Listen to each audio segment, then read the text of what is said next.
네, 한 주 동안 잘 지내셨죠? 네. 오늘은 제가 6과를 다룰 거고요. 다음 주에 7, 8과를 좀 읽어오시면 좋을 것 같아요. 제가, 그 책을 읽어도 원고를 이제 실제 준비하다 보면 분량이 많아지면 한 과, 두 과를 읽어오셔도 한 과로 끊을 수밖에 없는 것들이 있어서 좀 양해를 해주시고, 두 과씩 계속 맞춰서 읽으신다 그냥 이렇게 생각하시면 되실 것 같아요. 제가 만약에 두 과를 읽었는데 한 과를 커버하면 그 다음엔 주에 또 한 과 더 읽으시면 되니까요. 그렇게 해서 제가 하여튼 이 교재를 계속 좀 따라가 보도록 하겠습니다. 오늘은, 두려움에 대한 부분을 좀 나눠보려고 하거든요. 개인별로 다 편차가 있으실 텐데 두려움이 되게 원래 겁이 많고 두려움이 많은 분이 있고 그렇지 않은 분도 있을 텐데 하여튼 이 세상에 사는 모든 인간은 두려움이 있어요. 두려움이 없는 인간은 없고 우리의 강해 보이고 세 보이는 남편들도 다 두려움이 있답니다. 그런데 남자들은 그 두려움을 누군가에게 들키는 거를 되게 웃기게 말하면 좀 쪽팔려 하죠. 그래서 절대로 그것도 이 세상에 가장 들켜서는 안 될 존재가 아내거든요.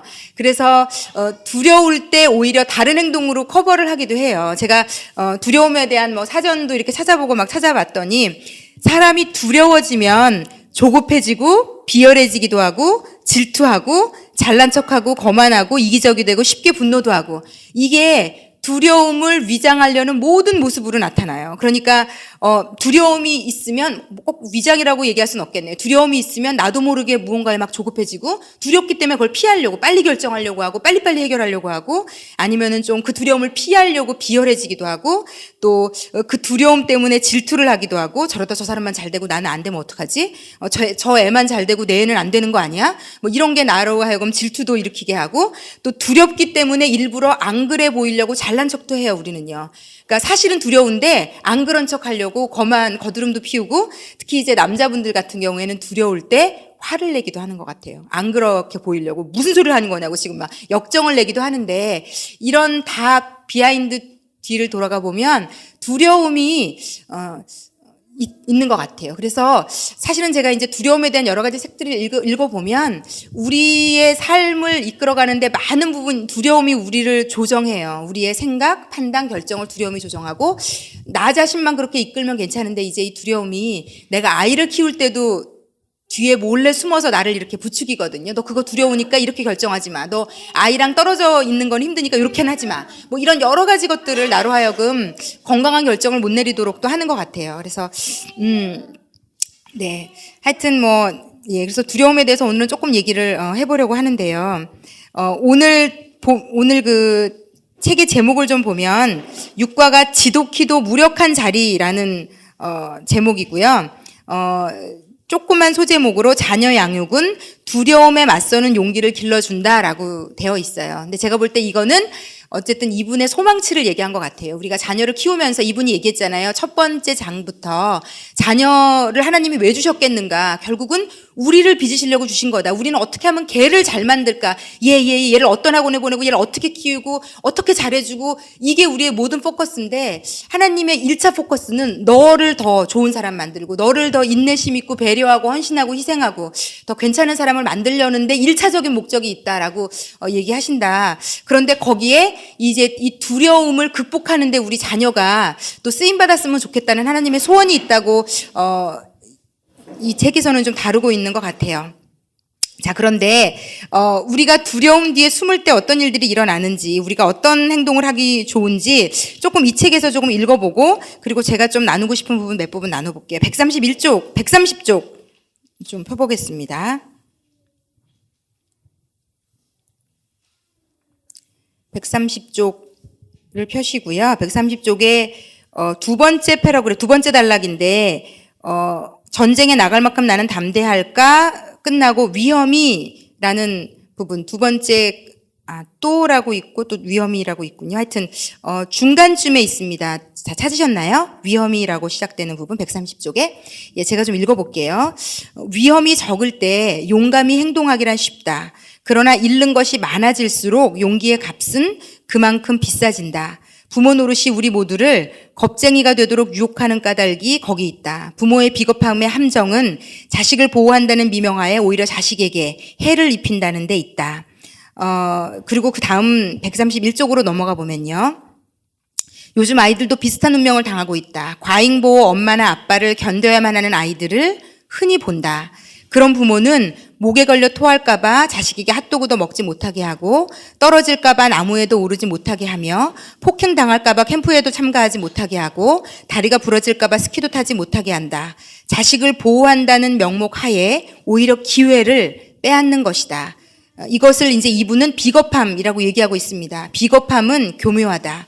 비겁함은 정당한 우려 뒤에 숨지만 우려가 너무 지나쳐 안전이 절대적 우선순위가 된다. 그래서 안전이라는 명목하에 아이를 아무것도 못하게 하는 엄마가 될 수도 있다는 거죠. 다음 장으로 넘어가 보겠습니다. 그렇지만 여기는 지금 131쪽 밑에 지진에 대한 건데, 그러나 잠재적 지진에 대한 두려움이 우리 삶을 지배한다면 이게 어떤 두려움도 마찬가지예요. 우리 아이들은 실제 지진보다 부모의 두려움 때문에 더 고생할 것이다. 그리고 솔직히 비겁함에서 제일 먼저 보호하려는 사람은 겁쟁이 자신이다. 비겁함은 이기심에서 자란다. 나는 자식을 잃고 싶지 않다. 나는 아이들한테 나쁜 일이 벌어지는 것을 지켜보는 고통이 싫다. 나는 자녀 양육에 대한 하나님의 일부 계획이 자기 중심적인 성향을 지적하기 위한 것이라 믿는다. 삶의 단계마다, 아이가 커갈 때마다 우리의 용기는 새로운 도전에 부딪힌다. 네. 그리고 또 134쪽으로 한번 넘어가 볼게요. 그래서 우리의 두려움이 아이가 아기일 때는 아기일 대로, 유치원은 유치원, 초등학교는 초등학교, 중고등학교가 되면 중고등학교, 이게 다 제목이 바뀝니다, 여러분. 제가 그래서 저도 이 원고를 막 준비하면서 쭉 생각해 보니까 아기가 진짜 어릴 때는, 뱃속에 있을 때는 여러분 어떤 게 제일 두려우셨어요? 나왔을 때 10손가락 발가락, 눈, 코, 입 멀쩡히 있고 얘가 자폐나 이상한 증상이 없고 멀쩡하기만 하면 하는 두려움이, 그래서 뭔가 내가 혹시라도 좀 잘못 먹었던 게 있는 분들은 극도의, 제가 제 후배 때문에 기도를 엄청 많이 했었는데 어마어마한 두려움에 시달리더라고요. 그래서 자기의 잘못되면 어떡하냐, 뭐 지워야 되냐, 별 고민을 다 했는데, 그래서 기도도 많이 받고 기도하고 이랬는데 결국은 하나님께서 아주 건강한 아이를 주시긴 했는데, 태어나서부터도 또 그렇잖아요. 잠자는 사이에 무슨 일이 생기진 않을까. 저희 아이는 이렇게 똑바로 누워갖고 자면 그렇게 울고, 이렇게 눕히면 잘 잤는데 눕혀서 재우는데 또 그런 기사들이 또 한참 떴었어요. 약간 눕혀서 자다가 막혀가지고 질식해가지고 죽기도 했다, 막 이런 얘기가 드니까 눕혀서 재우면서도 그 불안함이 한동안은 있기도 하고, 그래서 또 조금 더 또 크면 또 큰 대로 또 계속 뭐 지금 사춘기, 또 중고등학교, 제가 부모님들을 보니까 고등학교, 저희 아이는 이제 내후년에 고등학교를 가니까, 그런데 네, 그것도 그렇고 뭐 아이가 좀 관심이 없으시니까 덜 아직 마음을 생각하고 있는지 모르겠지만 좀 아이들 고등학교 진학에 대해서도 굉장히 막 고민하시고 두려워하시고 걱정하시더라고요. 그리고 대학을 가면 또 어떤 대학을 갈까가 이제 두려움이 되고, 대학을 못 가면 어떡하나가 두려움이 되고, 대학을 가면 그 두려움이 끝나는가, 그 두려움이 끝나지 않더라고요. 제가 결혼 다 시키신 분 얘기를 들어봐도 대학을 또 대학교 한 3, 4년쯤 되면 뭐 어떤 두려움이 올까요, 여러분? 예, 취업에 대한 두려움이, 지금 대한민국 땅은 정말 이 취업에 정말 실직 청년들이 너무 많은 시대고요. 그리고 청년들이 보통 다 이제 대학에서 안 되면 대학원을 가기 때문에 요즘은 청년들이 다 빚더미에 있더라고요. 그거 다 이제 취직하면 그 자기 대학원 학비, 대학 학비를 갚아야 되는 이런 아이들, 제 주변에도 막 있고, 또 취직을 해도 그 다음에 이제 몇 년만 지나면 곧 승진이라는 거, 그리고 요즘은 또 나이가 조금 어릴 때 뭐 하여튼 일찍부터 또 자리에서 밀려나니까, 그래서 그런 얘기를 하시더라고요. 손자, 손녀 다 보신 어떤 분이, 얘가, 지약가림만 하면은 내가 한숨 돌리겠지. 지약가림 될 때가 되면 또 다른 문제가 있고, 또 대학만 가면 괜찮겠지. 직장만 있으면 괜찮겠지. 결혼만 하면 괜찮겠지. 이게 끝이 날 날이 없다. 엄마는 평생 엄마로서의 두려움과 어려움을 안고 가야 되나 보다. 여러분, 애들을 시집 장가 보내시면 또 새로운 두려움이 우리를 휩싸는 것 같아요.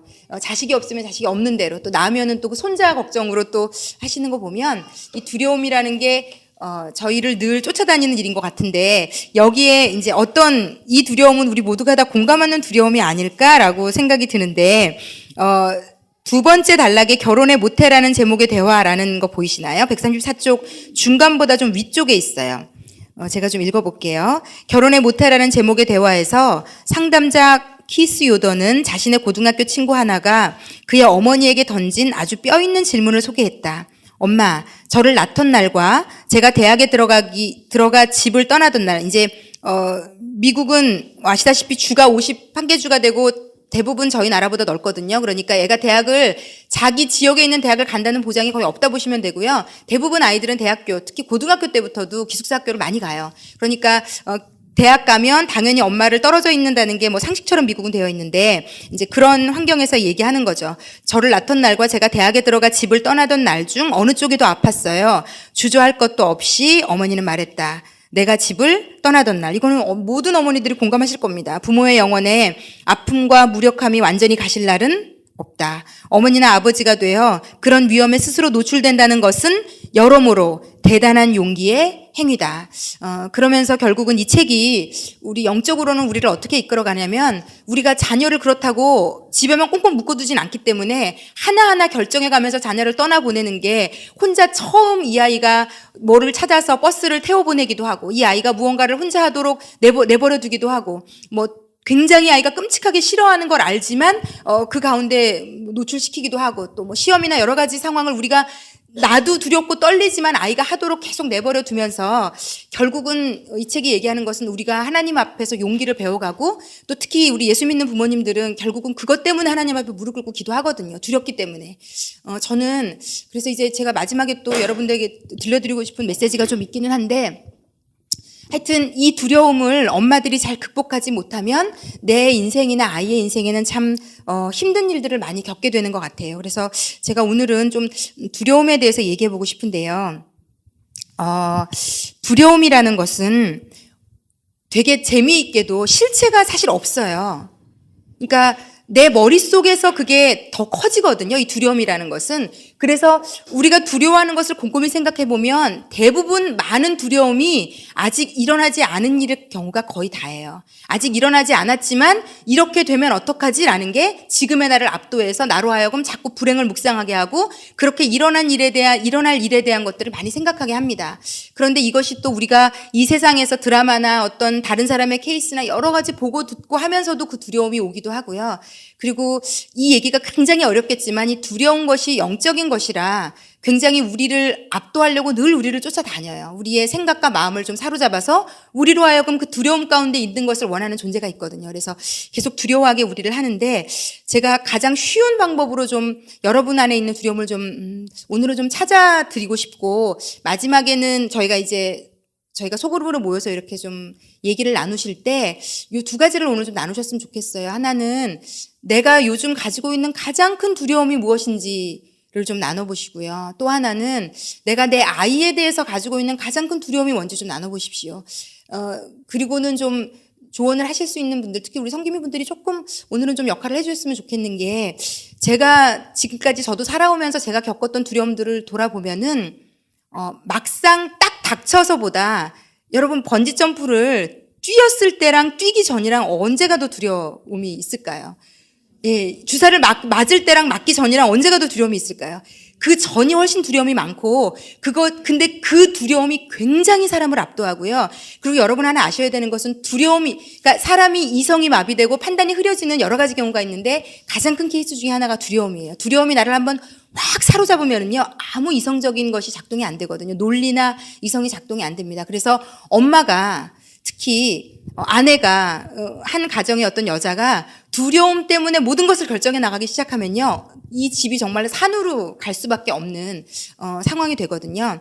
그런데 여러분 이 두려움이라는 이 눈에 보이지 않는 이 실제가 결국은 지금 우리 현재를 사는 데 있어서 제가 이것은 뭐 모든 상처 이런 것과 다 논리가 똑같습니다. 그런데 우리는 우리의 과거가 있고 현재가 있고 이제 미래가 있잖아요. 그리고 지금 우리는 현재를 살고 있는데 우리를 현재를 살아가게 하는 데 있어서 가장 큰 영향력을 미치는 것이 과거예요. 그래서 이런 상담을 가거나 심리학자들이랑 대화를 하면 이런 사람들이 지금 내 현재의 문제를 가지고 얘기하는데 반드시 자꾸 끄집어내려고 노력하는 것은 과거예요. 그래서 우리는 되게 힘들어하죠. 왜냐하면 지금 나는 내 남편과 싸운 문제, 지금 나는 내 아이와 힘들어하는 문제를 다루려고 한다. 그런데 내가 기억하기 싫은 과거를 자꾸 얘기하게 해요. 왜냐하면 사람은 과거로부터 자유하지 않아요. 과거가 굉장히 과거를 돌이켜 생각할 때 굉장히 과거가 건강하게 생각이 되고 괜찮은 분들은요, 현재도 미래도 건강하게 맞이할 수가 있고요.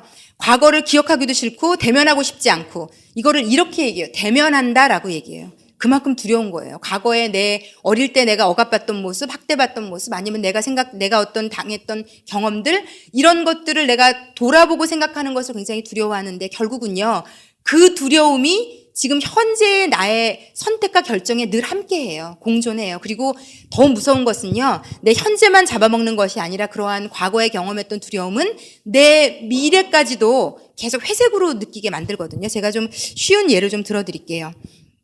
제가 예전에 봤던 어떤 분은 아주 어릴 때 아이가 이제 유괴를 당할 뻔한 경험이 있어요.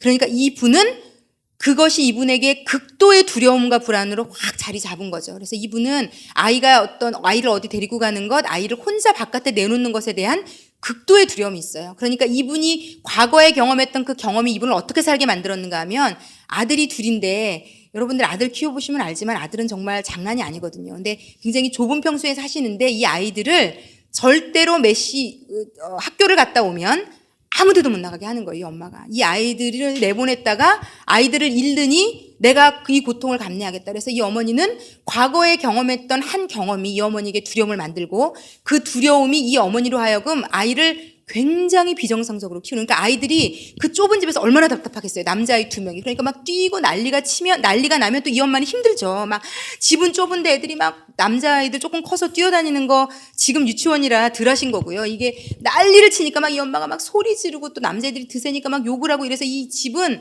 악순환이, 오죽하면 그 옆집에서 하도 막 너무 저 집 저러다 큰일 나겠다, 매일매일 막 아들한테 욕하는 소리 왜 저럴까. 그런데 나중에 알고 봤더니 이 엄마가 이 아이들을 안 사랑하고 아이들을 학대하는 이상한 엄마라서 그런 게 아니라, 이 엄마가 경험했던, 이건 좀 약간 극단적인 케이스이긴 하지만요, 여러분, 우리 내면에 있는 무언가의 두려움이요, 나도 무언가를 안 하게 하고 내 아이도 무언가를 못하게 하는 이로 쓰임받을 수가 있어요. 그리고 또 한 가지, 제가 아주 저랑 가까운 친구가 있는데, 후배인데, 이 친구가 아주 그러니까 나이가 그렇게 많지 않을 때 부모님이 다 돌아가셨어요. 근데 그것도 다 병으로 돌아가셨어요. 아버지도 갑자기 돌아가시고, 어머니도 그냥 막 오래오래 아프다가 딱 돌아가신 게 아니라 아프시면서 바로 그냥 어떻게 돌아가신 케이스인데, 양가 부모님을 다 잃어서, 양가 부모님이 아니군요. 양쪽 부모님을 다 잃어서 굉장히 이 친구가 그때 막 너무 좌절하고 고통하고 너무 많이 울고, 또 엄마 아빠랑 사이가 별로 안 좋았었는데 그 마음에 엄마 아빠에 대한 미안함까지 이 친구가 있어서 너무너무 힘들어했어요. 근데 이 친구는 이제 엄마 아빠가 병으로 돌아가셨다는 게 이 친구에게 두려움이 확 돼서, 이 친구는 자기가 몸이 배가 아프다 해도 벌써 위암까지 가요. 그냥 뭐가 하나 조금만 증상이 이상해도, 엄마 아버지가 한 분은 암이셨고 한 분은 또 다른 어떤 병이셨는데, 그래서 이 친구는 병에 대한 두려움이, 극도의 두려움이 있어요. 그래서 아이들이 조금만 아프다 그래도 무조건 입원시키려고, 저는 아이를 그렇게 입원시킬 수 있다는 거를 별거 아닌 뭐 감기나 이런 걸로도 제가 이 친구 때문에 알았는데, 하여튼 이 친구는 아이의 조금만 증상이 이상해도 거기에 굉장히 두려워하고, 그런데 병원에 있으면서도 너무 극도의 그 두려움이 이 친구를 너무 지배해서 막 정신을 못 차릴 정도로 두려워하는 거죠. 그래서 예전에 아이가 약간, 그때 무슨 병인지 모르겠는데, 살짝, 여기 친구들은 아셔, 살짝 증세가 이상해서 큰 애를 기차를 태워서 자기 언니 집에다 맡기고 이 작은 애를 병원에 입원시키려고, 하여튼 이렇게, 그러니까 이게 한번 이성을 딱 두려움이 들어오면 이성적이지 않아요. 우리가 볼 땐 아니 이게 그렇게까지 할 일이야? 그런데 그걸 그렇게 하더라고요. 그래서 두려움이라는 것이 우리 과거의 어떤 경험들, 내가 힘들었던 경험들, 아팠던 경험들이 결국은 우리로 하여금 그 두려움을 만들어냈고, 그 두려움이 내 아이의 어떤 똑같은 케이스를 볼 때 더 확산되는 것을 우리가 좀 볼 수가 있습니다. 그러므로 경험에서 우리가 자유하지 못하게 되고요. 어쨌든 뭐 어릴 때 아주 무슨 주사 맞은 거랄지, 아니면 새로운 환경에 처음 들어갈 때 굉장히 두려워하는 분들이 있을 거예요. 어떤 걸 발표할 때, 사람들 앞에 나설 때 막 정말 몸서리 쳐지게 두려워하는 분도 있을 거고, 운동을 못하는 분들은 운동, 특히 노래를 못하는 분들은 음악할 때 한 번씩 그 애들 앞에 나와서 노래 불러서 시험 봐야 될 때 정말 죽을 것 같이 힘든 분들도 계시고, 외모 컴플렉스, 관계에 이런 두려움이 있는 분들, 이게 자신이 그런 걸 다 겪어온 분들을 이제 크면서 어떻게 하냐면요, 이런 두려움이 있는 곳에는 가지 않아요. 그리고 자기가 다 그걸 회피해 갑니다. 관계도, 내가 되게 관계 맺기 어려운 엄마가 있다. 그럼 거기 안 가면 되고요. 그리고 뭐 내가 노래를 너무 지지리도 못한다. 그럼 노래 부를 수 있는 환경에 안 노출되면 되고요. 엄마들이랑 잘 지내다가 오늘은 내일은 노래방이야 이렇게 얘기하면 그냥 안 가면 되는 거예요. 그리고 뭐 운동을 너무 못하면, 그러니까 우리가 이리저리 잘 숨을 수 있거든요. 내 스스로는 나를 보호하기 위해서 그 두려움에 맞서고 싶지 않으니까. 그런데 우리가 아이를 낳고 나면 사실 그렇지 않아요. 아이 때문에라도 그 두려움에 나를 맡겨야 될 때가 있고, 아이가 그 두려움에 맞서는 것을 놔둬야 될 때가 있거든요. 그런데 이제 그것을 내가 내 두려움 때문에 절대로 못하게 하고 절대로 못 가게 하고 그러는 것들이 결국은 아이에게는 굉장히 치명적인, 그리고 그게 과잉보호라는 되게 안 좋은 이름으로 나타나는 것 같아요. 그래서 제가 볼 때 아이를 아무것도 못 시키고 과잉으로 보호하는 분들은 다른 말로 표현하면 두려움이 많은 분들이에요. 제 친구가 굉장히 성격이 모나고 사람들하고 어울리는 게 너무너무 힘든 친구가 있었거든요. 그런데 이 친구는 이 부모님이 결혼하고 5년인가 4년 만에 진짜 너무너무 기다리다가 난 아이인 거예요. 그래서 이 친구를 8살에 초등학교를 못 보냈어요. 왜? 얘를 학교를 보내는 게 무서운 거예요, 이 부모님이. 가서 뭐 잘못되면 어떡하나. 그래서 1년을 학교를 안 보냈더라고요. 그래서 저랑 나이가 똑같은데 학교를 저보다 1년 늦게 다녔더라고요. 그렇게 키웠는데 이 친구는 굉장히 성격적으로 문제가 많아요. 사람들하고 못 어울리고 엄마 아빠가 너무 과잉으로 보호를 해서 그 두려움이라는 것이 실제가 없지만 우리 삶에 한번 작동하기 시작하면 나도 내 아이도 굉장히 힘들게 이끌어갈 수 있는 게 이 두려움이라는 겁니다. 그래서 일어나지도 않은 일에 대해서 두려워하면서 어떤 선택을 하고 결정을 하고 영향을 미치기도 하는 것, 이게 두려움입니다. 그런데 제가 또 이 두려움이라는 것을 제가 이 책을 또 읽으면서 또 생각해 보니까 어쨌든 제가 지금 여러분의 이제 제가 이런 얘기를 또 너무 깊이 있게 계속 지금 다루고 있어서 오늘은 그냥 이 정도만 다룰 텐데 여러분의 두려움이 혹시 내가 과거에 경험했던 것 때문에 오는 것은 아닐지를 좀 생각해 보실 수 있으면, 그거를 알아채실 수 있으면 반은 해결하실 거라고 생각해요. 내가 왜 이걸 이 아이를 못하게 할까? 내가 왜 아이가 이렇게 한다는데 이렇게 마음이 불안할까? 내가 왜 아이가 이렇게 하는 것에 이렇게 기를 쓰고 쫓아다니려고 그럴까? 왜 내 품에서 못 떠나보낼까? 왜 아이가 혼자 뭔가를 결정하는 게 이렇게까지 불안할까? 이거를 좀 알아채실 수 있었으면 좋겠어요. 여러분 아이들이 한 중학교, 이제 초등학교 고학년, 중학교 정도가 되면 자신이 스스로 뭔가를 결정하고 스스로 하려고 해요. 엄마 친구들이랑 어디 갔다 올게. 절대로 불안한 엄마들은 이렇게 못하게 하거든요. 안 된다고 맞거든요. 그런데 하여튼 저 같은 경우는 될 수 있으면 아이 스스로 혼자 하려는 거를 많이 내버려 두는 편이고, 저는 좀 약간 그런 쪽으로 성격적으로 조금 용감하기도 해요. 저희 어머니가 약간 방임형으로 키우셨거든요. 그래서 예전에 지금도 어이가 없는 기억이 나긴 하는데, 초등학교 굉장히 어릴 때인데 제 동생하고 사당동에 저희 이모 할머니 댁을 처음 갔었어요. 그런데 저희 어머니가 그렇게 이모 할머니에게 저희 자랑을 하면서 얘네는 둘이도 혼자도 잘 다니고 별로 그래 본 적도 없는데 막 이러더니 그 할머니한테 막 엄청 자랑을 하시더니 좀 저희 어머니가 약간 과장이 좀 있으시거든요. 그랬더니 어느 날 그 할머니 댁에 뭐를 이제 받으러 가야 되는데 애들 둘을 보내겠다고, 초등학교 애들 둘을 버스도 그때 2번째 타봤나 그랬는데 그래가지고 저희 엄마의 그 과시욕에 너무 과감하게 저희를 내팽개치셔가지고 둘이 덜덜덜 떨면서 어디에 내려야 되는지, 그때 또 버스 안내양이 있었던 시절 같아요. 그래서 막 물어보고, 그때 지금은 이게 목소리라도 그 전 정거장 나오잖아요. 그때는 어디가 어딘지도 모르는데 너무 정말 덜덜덜 동생이랑 둘이 떨면서 갔다 왔던 기억이 있긴 하는데, 그럼에도 불구하고 제가 지금 제 인생을 돌아보면 저희 어머니가 저희들을 좀 놔서 키워서 손해본 일은 없다고 생각이 들어요. 그때도 참 황당했거든요. 얼마나 덜덜 떨면서 갔다 왔는지, 아니 왜 우리가 이런 일을 해야 되는 거야 지금, 막 이런 생각을 하기는 했는데, 네, 그래서 자립심이랄까. 왜냐면 이제 제가 되게 비교가 되는 게, 저희 시어머니, 저희 집도 딸만 둘이고 저희 시댁도 아들만 둘이에요. 그런데 저희 시어머니는 정말 현모양처고 이렇게 막 파락군에서 정말 아들 둘을 너무너무 과자까지, 몸에 안 좋은 거 안 먹이시려고 과자까지 구워 먹이시면서 너무너무 일거수일투족을 다 해주시고 사셨어요. 군대도 어떻게 하면 막아줄까. 저희 어머니는 되게 겁이 많으신 분이거든요. 그러니까 그 두려움을, 본인의 아들들이 두려울 거라는 걸 미리 다 그게 되시는 거예요. 얘네들이 군대 가서 어떻게 살까. 그래서 저희 어머니는 정말 좀 창피한 얘기긴 하지만, 그리고 저희 시대 때 많이 그랬어요. 군대 막아준 분들이, 제가 70년생인데 정말 알만한 분들은 군대를 어떻게든지 빼고 어떤 식으로든지 다 그렇게 하시려고 했거든요. 그래서 저희 어머니도 결국은 아들 둘을 좋은 보직으로 보내셨는데, 제가 저희 지금 요즘 아주버님 때문에 저희 어머니가 속을 많이 썩으시거든요. 근데 제가 저희 어머니의 인생을 돌아보니까 어머니가 지금은 70이 넘으셔서 많이 후회를 하세요. 내가 너네 아버지 모르게 이 아들들을 두려워서 다 막아줬는데 마음 힘들까봐, 고생할까봐, 혼자 무서울까봐, 외로울까봐. 미국에도 저희 어머니가 유학을 보내시고 무리를 해서 돈을 많이 보내주셨어요. 왜? 애들이 조금이라도 고생하고 외국인들 앞에서 어떤 안 좋은 상황을 겪는 게 두려우신 거예요. 여러분, 두려움이요, 우리 안에 이렇게 내재돼 있으면요, 이 인생, 내 인생뿐이 아니라 내 아이의 인생 전체를 내가 전전긍긍하면서 이끌어갈 수 있어요. 선택이 다 그런 거예요. 그러니까 우리 어머니는 모든 선택의 기준이 자기가 생각할 때 내 아이, 내가 두려운 것들을 내 아이들은 다 막아준다. 그래서 그걸 다 막아주셨는데요. 지금 이제 어느덧 40이 된 아들 둘을 보면요, 저랑 제 동생은 저희 어머니가 하신 얘기예요. 예, 너는 너네 어머니가 선생님이라서 제대로 해먹이지도 못한 것 같고, 그러니까 살뜰하게. 그리고 되게 이렇게, 아버지가 사업에 실패해서 굉장히 어렵게도 지내본 것 같고, 그런데 너랑 네 동생은 유학 가서도, 저도 이제 제가 아르바이트해서 돈 벌어서 다니고, 제 동생도 일본에 유학 가서 자기가 돈 다 벌어가지고 학비랑 다 하면서 컸거든요.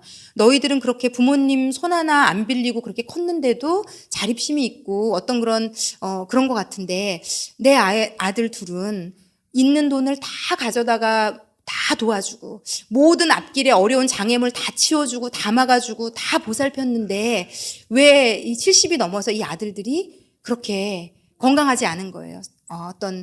건강하지 않은 겁니다. 그러니까 육체적으로 건강하지 않다는 것이 아니라 무언가를 살아가는 데 있어서도 되게 나약하고 부모님에게 손을 벌리는 것을 괜찮게 생각하고, 그래서 저희 어머니가 어머니 인생을 이제서 후회하시는 걸 보면서 제가 마음이 아프더라고. 이제는 힘도 다 없어지셔서 아무것도 할 수 없는 이때에 40대 중반 된 큰아들을 걱정하고 계신, 제 앞으로 어떻게 사냐, 이런 걱정을 하고 계시는 어머니를 보면서 제가 차라리 방치하니만 못하지 않았겠는가. 그 어머니의 두려움이 결국은 저희 시아버지를 다 속여가면서 그렇게 도우신 거거든요. 저희 어머니가 혼자서 다 알아서.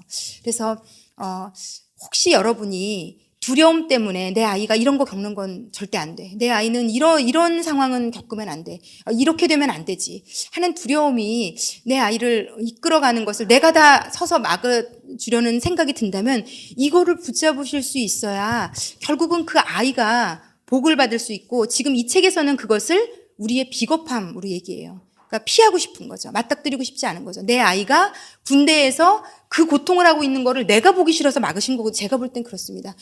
누구나 다 가는 군대에 내 아들 하나만, 근데 저희 친척 중에도 굉장히 잘 사는 친척이 있는데 아들을 보직을 운전병으로 빼려고 군대에 다 얘기 갖고 돈 주고 다 막아놨거든요. 근데 그 아들이 굉장히 괜찮은 사람이에요. 근데 이 아들은 하여튼 부모님에 비해서 정말 괜찮은 사람인데, 본인이 운전병 쪽으로 엄마가 다 빼놓은 것을 다른 보직 되게 어려운 쪽 자원에서 할 사람 없냐 그랬더니 자기가 그걸 손들어가지고 가는 바람에 이 엄마가 해놓은 게, 근데 이 아들은요, 그럴 수 있는 사람이라서 되게 잘 컸어요. 그 엄마, 그러니까 여러분 진짜 어떻게 보면요, 내가 그렇게 좀 모자란 엄마라면요, 내 아이는요, 내 틀을 자꾸 벗어나려고 하는 애가 건강하게 커요. 거기에 순응하면서 크면 결국은 그 엄마 시야에서 제대로 못 크는 것 같아요. 그래서 아이가, 저는 그냥 저는 저희 엄마 성향도 그랬고 저도 그렇게 컸고, 그래서 저는 또 제가 기도하고 있고 그렇기 때문에 좀 그런 부분에 있어서 두려움이 없진 않지만 결정을 내리는 데 있어서 좀 내버려 둘 수 있는 강단은 조금 있는 것 같아요. 그런데 내버려 두시는 게 결코 잘못되지 않는 길이라는 생각이 들고요. 또 한 가지는 이 두려움의 아이러니한 부분을 좀 얘기 드리고 싶은 것이, 여기 지독히도 무력한 자리라고 제목이 되어 있어요.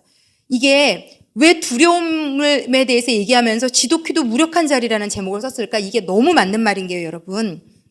제가 좀 예를 들어 드릴게요. 아이가, 특히 모든 아이가 주사 맞으면 울지만, 제가 되게 좋아하는, 제가 바쁘다 보니 TV를 많이 거의 못 보는데 제가 되게 좋아하는 프로 중에 하나가 슈퍼맨이 돌아왔다 그거 좋아하거든요. 근데 제가 이제 주일에 교회 모든 일과가 다 끝나고 돌아가서 딱 앉으면 좀 쉴 때 그거 시작하더라고요. 근데 제가 거기 나오는 아이들 중에 제일 좋아하는 아이들이 요즘 이제 그 삼둥이 고 녀석들이 되게 예쁘고 되게 좋은데 저는 그 아이들이 왜 좋은가 하면 되게 그 남자 탤런트 분이 되게 아이들을 건강하게 키우고 있는 것 같아요. 되게 의리도 있게, 사랑도 있지만 되게 아이들을 좀 뭐라 그럴까 막 과잉하지 않으면 잘 키우고 있는 것 같은데 걔네들 주사 맞는 장면이 지난주에 나왔는데 제가 좀 감동이 되더라고요. 첫째는 벌써 이제 10몇 개월밖에 안 된 애가 혼자 주사를 맞고 막 그 난리를 치던 아이가 형이 또 그러니까 따라서 그냥 맞아보고 막 이러는데 만약에 내 아이가 막 어떤 그런 무서운 주사나 뭐 어떤 것에 너무 힘들어하면 우리는 사실은 피해 갈 수만 있다면 피해 가고 싶죠. 근데 우리는 알잖아요. 이러다가 얘가 병에 걸리면 이거보다 더 큰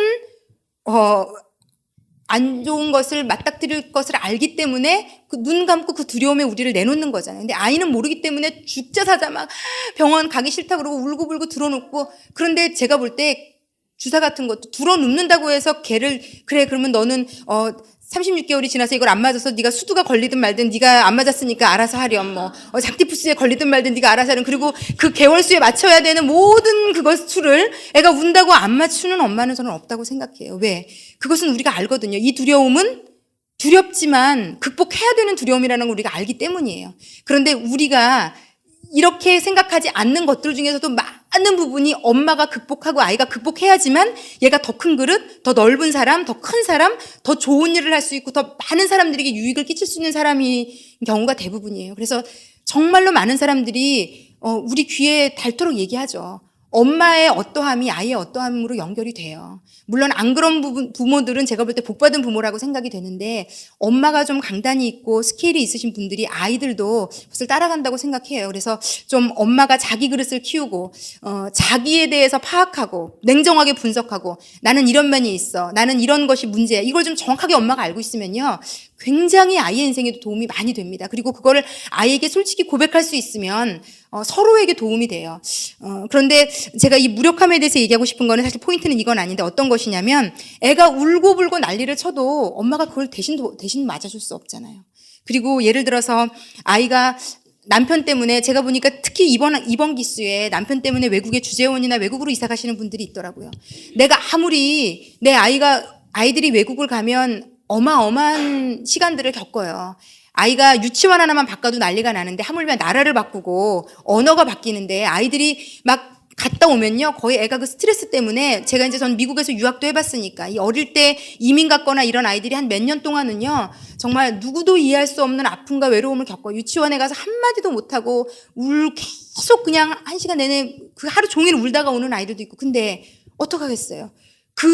그것이 너무 두렵고 매일 아침마다 그 아이를 유치원에 보내면서 엄마도 운다 하더라고요. 그 미국인 사람에게 그 아이를 맡기면서 아이도 울고 엄마도 울고 어떻게 해요? 그럼 먹고 살아야 되고 이민은 왔고 얘를 떨어뜨려 보내야 나도 일하러 가고 예전에는 특히 이제 저희 이모들도 다 이민을 갔는데 그거 어쩔 수 없는 일이거든요. 내가 아무리 두려워도 그 아이가 하루 종일 거기에 울고 있을 걸 알고 그래서 나도 일하면서 눈물을 흘리지만 내가 그 아이가 가지는 그 하루 종일의 외로움과 두려움을 대신해 줄 수가 없어요. 내 아이가 시험 때마다 막 설사를 하고 시험 보러 갈 때마다 막 너무 고통해하는 걸 내가 알아도 내가 그 아이를 대신 가서 시험 봐줄 수도 없고요. 그렇다고 얘한테 중학교까지 다니고 넌 그만둬라 이럴 수도 없는 문제잖아요. 그러니까 결국은요 두려워하지만 내가 대신 어떻게 해줄 수 있는 게 아무것도 없어요. 아이가 어떤 대학에 떨어져서 막 방문을 닫고 며칠 동안 울고불고 난리를 쳐도 내가 방에서 소리 숨죽여서 울면서도 그 아이의 고통을 그 두려움을 그 무력함을 내가 대신해 줄 수 없어요. 그래서 우리가 하나 인정하셔야 되는 것이요. 아이가 이 세상을 살면서 맞닥뜨려야 되는 모든 두려움에요. 우리가 아무것도 해줄 수 있는 게 사실은 없어요. 걔가 그건 고스란히 겪어야 돼요. 그 처절한 외로움, 아무것도 도와줄 수 없다는 그 공포. 거기다 애가 아파서 이제 수술이라도 하러 병실에 떠나보낼 때 끝까지 손을 잡고 있지만 걔가 수술대에 오를 때는 손 놓으라 그러잖아요. 의사들이. 자, 이제 아이는 저 병실로 들어가야 된다고. 그러면 그 아이가 수술하는 내내 밖에서 떨고 있지만 그 시간을 견뎌내야 되는 아이는 아이 자신이거든요. 사실 우리가 대신해 줄 수 있는 게 아무것도 없어요. 그래서 부모라는 자리가요. 지독히도 무력한 자리예요. 저는요, 어쨌든 제가 왜 이런 얘기를 드리냐면요. 제가 이번 학기에 키워드가 겸손이라고 말씀을 드렸잖아요.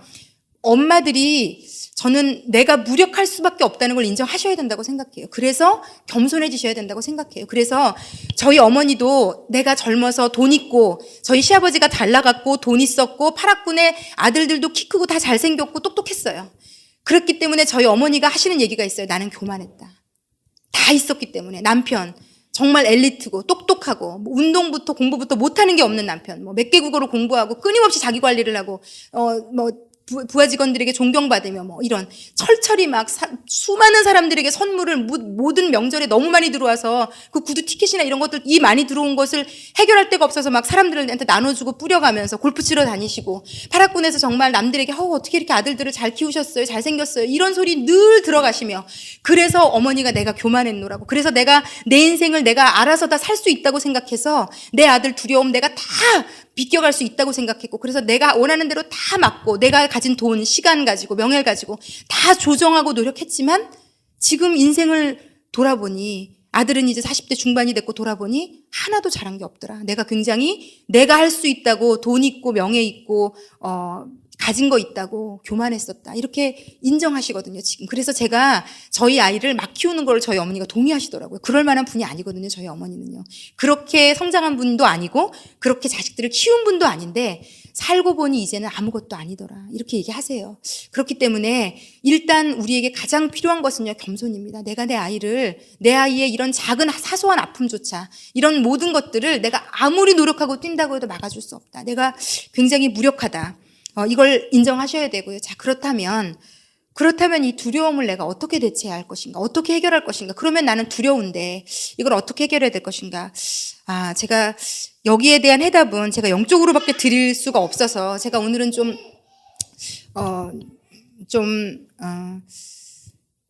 제가 알고 있는 가장 좋은 답을 좀 드리려고 합니다. 사람이라는 게 보통요. 돈이 없다라고 생각이 들면 가장 돈이 많은 친구나 돈이 많은 누군가가 떠올라요. 그 사람한테 부탁해 볼까? 이게 본능적으로 그렇지 않겠습니까? 그리고 어떤 부분에 대해서 내가 너무 뭘 모르면 그래 그 엄마 이거 잘할 거야. 그러면 누군가 그 어떤 부분에 대해서 전문가나 잘 알고 있거나 자신감이 있는 사람을 내가 모자라고 부족한 부분에 대해서는 찾게 되어 있어요. 그렇기 때문에 두려움이라는 것에 대한 여러분이 불안이 있고 이걸 어떻게 해결하나? 난 너무 두려운데 그러면. 그렇다면 이 두려움을 내가 없애줄 수 있는 이 두려움보다 더 큰 능력 있는 존재가 이걸 막아줄 수 있다면 도와줄 수 있다면 내가 의지할 수 있다면 이 두려움은 확 줄어들거든요. 그 크기가. 그래서 아이들이요. 물에 들어가서 이렇게 뒤로 누워봐 난리 나거든요. 근데 아이들이 엄마가 있고 괜찮아 한 번만 발 떼어봐 엄마가 잡고 있어. 그래서 엄마가 있으면 괜찮다는 걸 알면 아이들이 그걸 하거든요.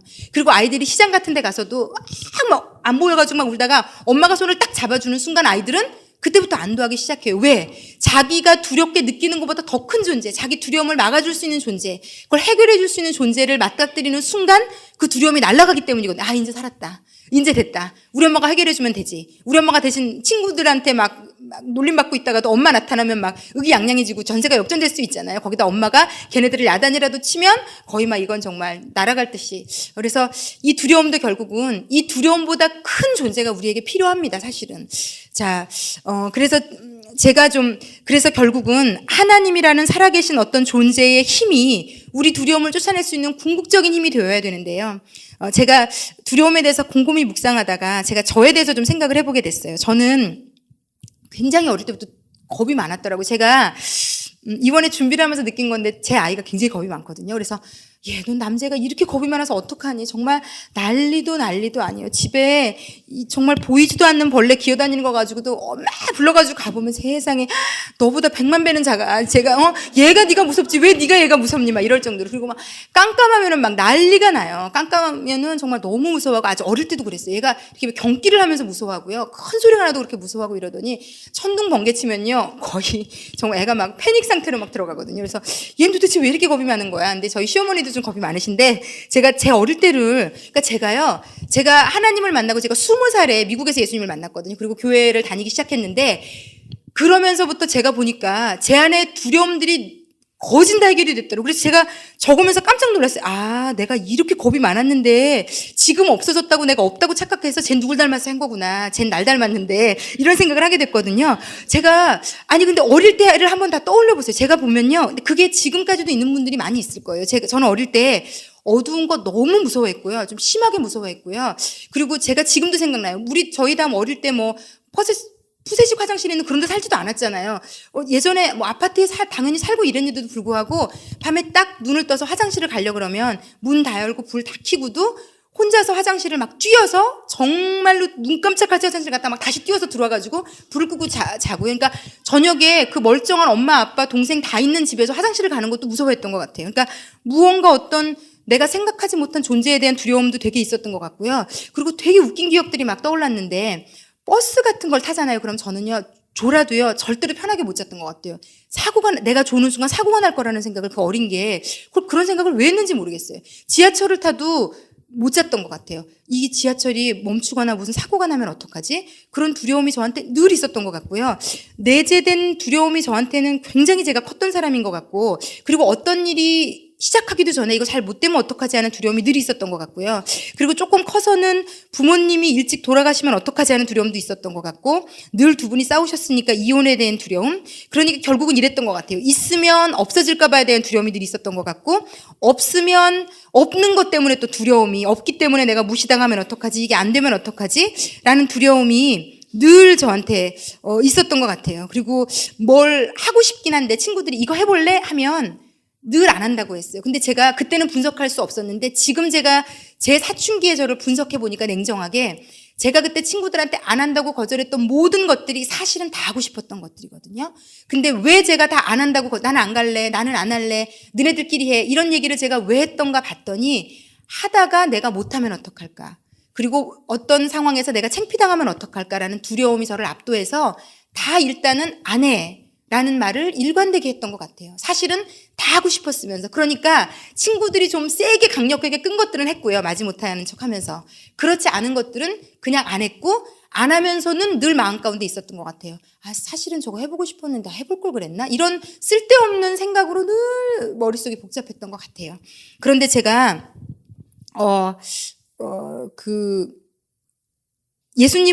하나님을 믿게 되고 그러면서부터 제가 절대자, 저를 도와줄 수 있는 분, 제가 또 미국에서는 굉장히 큰 경험들을 했거든요. 하나님이 제가 기도하는 가운데 저희 학비를 마련해 주시고 이런 경험들을 하면서 제가 내가 기댈 수 있는 분, 우리 엄마 아빠라는 존재를 뛰어넘는 나를 도와줄 수 있고 붙들어줄 수 있고 힘이 될 수 있는 분, 그리고 성경의 수많은 구절들이 두려워하지 말라는 구절들이 나와요.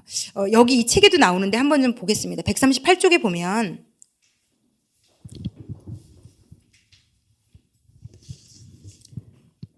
예, 137쪽 먼저 좀 보겠습니다. 네, 137쪽에 보라, 중간쯤에 보라, 두려움이란 그런 것이다 라고 되어 있고요. 두려움은 우리로 하여금 혹시 생길지도 모르는 위험을 염려하게 만든다. 그리고 거기에 집중할 때 우리는 결과로 주어질 수 있는 놀라운 선을 보지 못한다.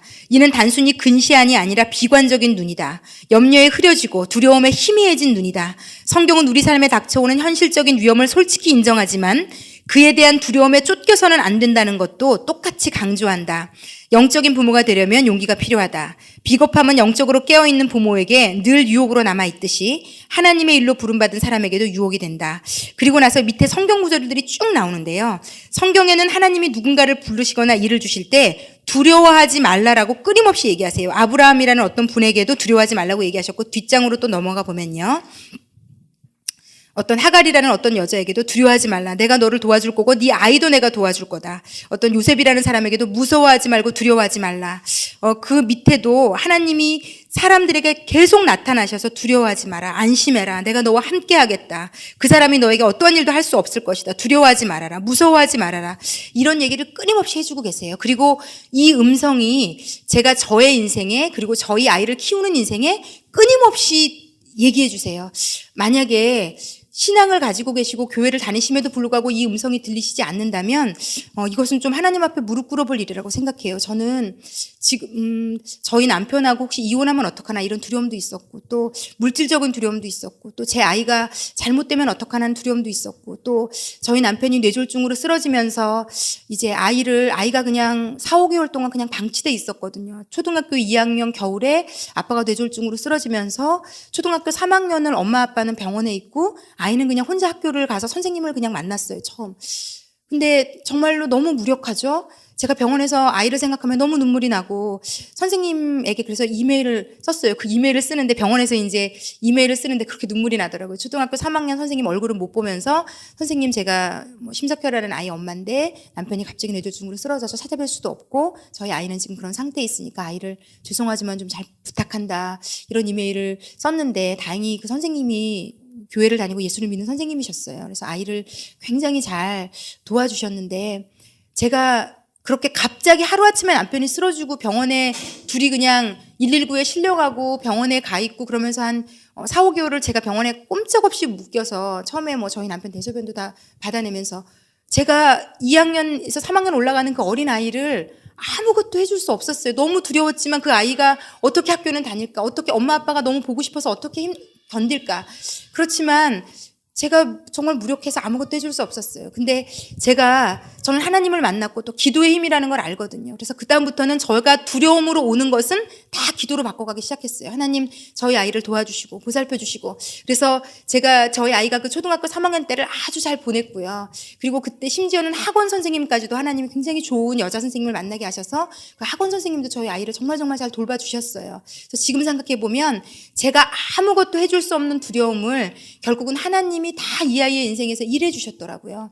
그래서 저는 제가 무력하다는 것을 느낄 때마다 저희 아이를 위해서 저는 기도하는 것으로 모든 것을 바꿉니다. 아이에 대한 것뿐만이 아니라 저 개인에 대한 것이나 남편에 대한 것이나 제 인생에 대한 모든 것들을 결국은 기도하면서 아이를 도와주고 이끌고 있습니다. 그래서 저는 인생에 참 겁도 많고 두려움도 많고 상처도 많고 어려움이 굉장히 많아서 굉장히 비정상적으로 살았을 사람이에요. 아마 이혼했을 가능성이 아주 크고 그리고 아이도 아주 이상하게 막 소리 질러가며 윽박 질러가며 저희가 다음 주에 공부할 것이 분노에 대한 건데요. 예.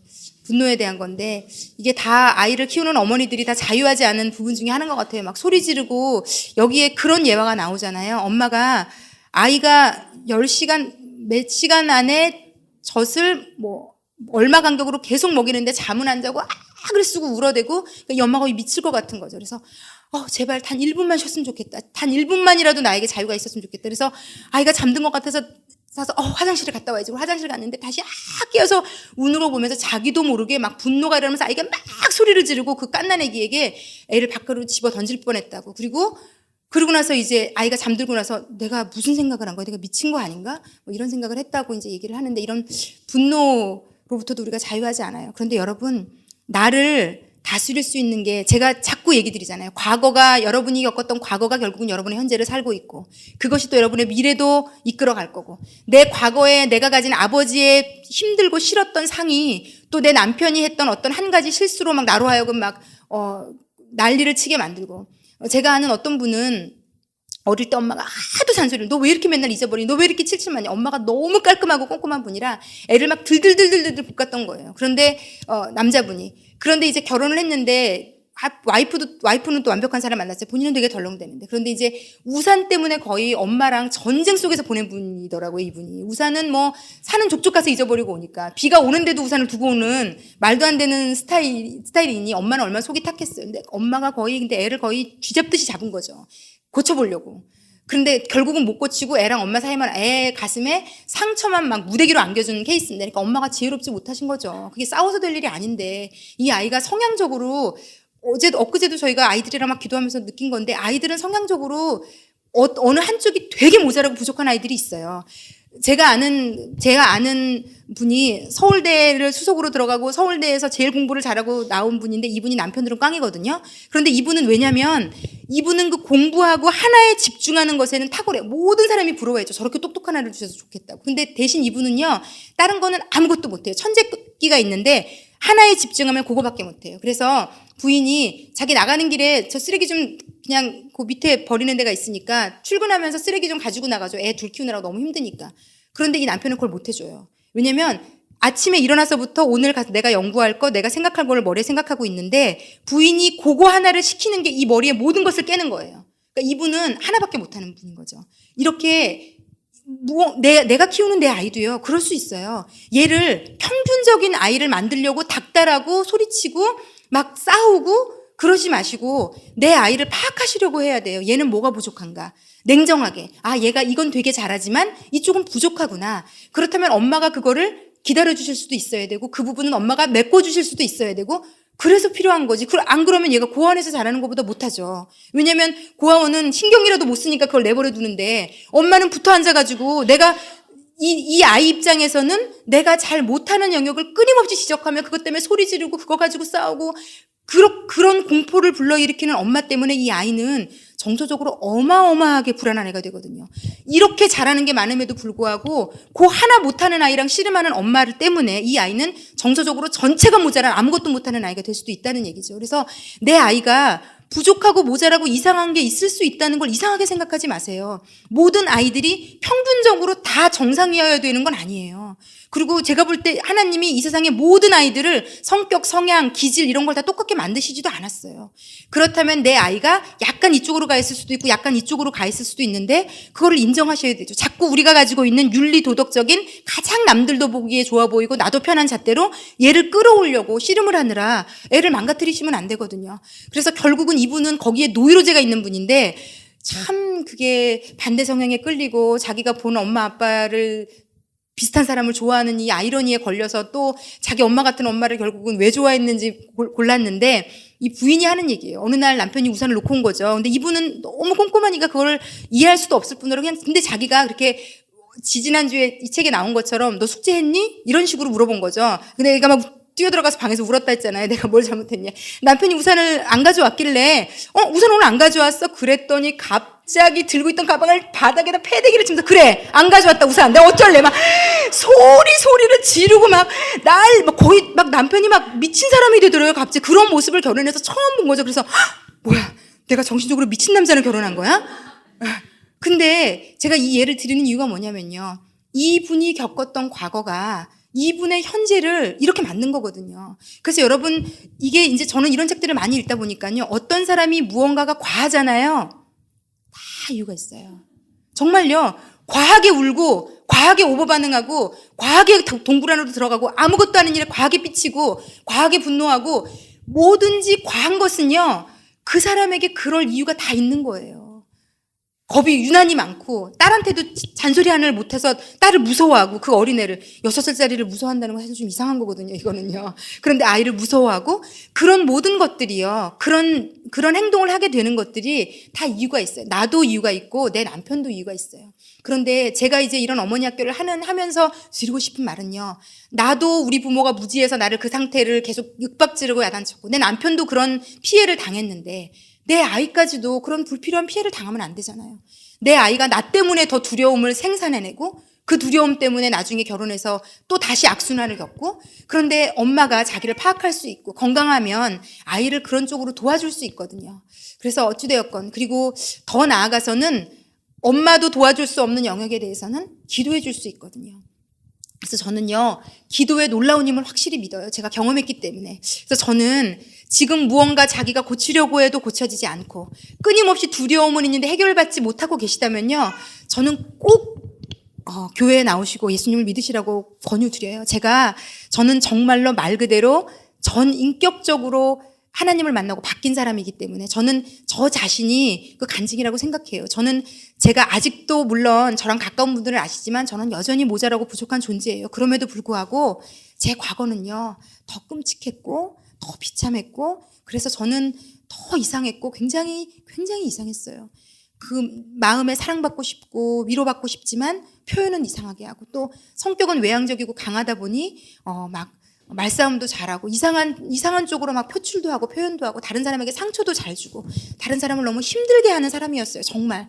그런데 힘들게 하는지조차도 몰랐어요. 저는. 그런데 저를 이제 알고 나니 그리고 기도하면서 그것을 또 치유받았고 또 제 남편에 대해서 불안하고 두려울 때 제 아이에 대해서 불안하고 두려울 때 저는 그래서 하나님 앞에는 많이 울거든요. 하나님 도와주세요. 제가 어떻게 해야 될지 모르겠어요. 이건 어떻게 해야 될지 모르겠어요. 그런데 제가 알기로 다 본인들이 어떻게 해야 될지 모르겠어요 하는 영역들이 있으실 줄 알아요. 제가 볼 때. 이 부분은 어떻게 해야 될지 정답도 없고 누구한테 물어도 해답도 없고 어떻게 해야 되는 것인가. 분명히 다 두려운 영역들이 삶 가운데 다 있을 거라고 생각해요. 그래서 저는 이 두려운 영역을 좀 하나님께로 가져올 수 있는 분들이 되었으면 좋겠고요. 하나님께 위로받으셔서 해결할 수 있는 분들이 좀 되었으면 합니다. 그래서 그렇게 되시도록 저희가 계속 기도하고 있습니다. 그래서 그렇게 좀 두려움을 잘 좀 이겨나가시는 저와 여러분이 되시기를 예수님의 이름으로 축원합니다. 제가 좀 기도를 해드리고 싶습니다. 제가 눈을 감으시면 기도를 좀 해드리겠습니다. 사랑하는 하나님 아버지, 자존심상 아무에게도 내가 무엇이 두렵다. 특히 아이에게도 엄마도 사실 두려워. 엄마도 잘 모르겠어. 엄마도 너를 너무 도와주고 싶은데 어떻게 해야 될지 모르겠어. 라는 말을 우리가 하고 있지 않지만 사실 저희가 어른이 됐고 이제 30, 40이 다 넘었지만 여전히 하나님 저희는 두렵습니다. 이게 잘하는 것인지 내 아이를 위한 선택도 이게 최선의 선택인지 더 좋은 길이 있는데 내가 이렇게 하는 것은 아닌지 나를 만나서 우리 아이는 더 좋은 길을 갈 수도 있는데 여기에 머무는 것은 아닌지 우리 남편은 나가서 혹시 어떤 안 좋은 일이 있지는 않은지 어떤 이상한 유혹에 노출되어 있지는 않은지 순간순간 우리에게는 말도 못하는 두려움들이 우리들을 사로잡습니다. 그런데 그 두려움들이 결국은 우리가 아무것도 어떻게 할 수도 없는 일들입니다. 우리를 무력하게 하고 어떻게 할 수는 없어서 그냥 잊으려고 하고 그냥 어떻게 되겠지 뭐 아니면 그냥 뭐 어떤 다른 것들을 통해서 잊으려고 하는 그렇게 지내고 있지만 하나님 아버지 저를 비롯해서 이곳에 있는 우리 모든 분들을 좀 만지셔서 우리의 모든 두려움을 당신께 가져오게 하시고 당신께서 그 두려움들을 해결해 주시는 것들을 하나하나 경험할 수 있도록 아버지 축복해 주십시오. 그리고 이 어머니들의 내면이 하나님으로부터 만져져서 결국은 건강하고 평안한 내면을 가지고 우리 사랑스러운 자녀들을 키워갈 수 있도록 아버지 축복해 주시고 도와주십시오. 감사를 드리며 예수님의 이름으로 기도했습니다. 아멘.